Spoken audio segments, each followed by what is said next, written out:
Zamzam Omar says she used to hear rosy stories about life in refugee camps in Kenya. She arrived at the Dadaab Refugee camp with her 5 children 6 months ago after a bomb attack near their Mogadishu home injured and traumatized her 10-year-old son.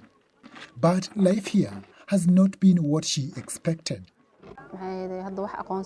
We were given only food tokens. We have not been recognized and received refugee IDs or anything else.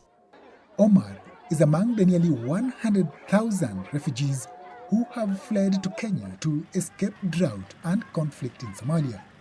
But because Kenya has banned the registration of new refugees at the crowded Dadaab camp, new arrivals have had to live in temporary settlements outside the camp with limited amenities.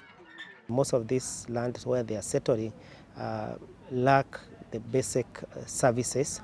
For example, there are no wash services. What I mean is that there is no water. There is lack of latrines. Sanitation is an issue there. Of course, there are no schools and there are even no hospitals. So the situation there is bad.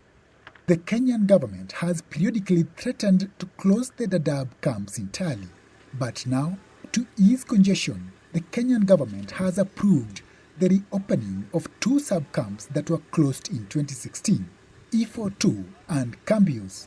Aid agencies say the move is long overdue. WFP is already alerting us that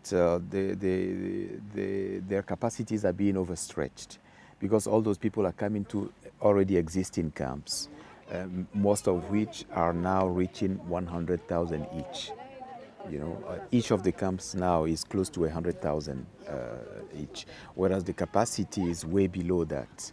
And WFP is telling us that by February, they won't be able to add more people to the list, which leads us to the necessity of opening new camps.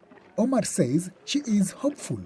I would like space in that new camp where I can get security and basic services like water, shelter, and education for my children.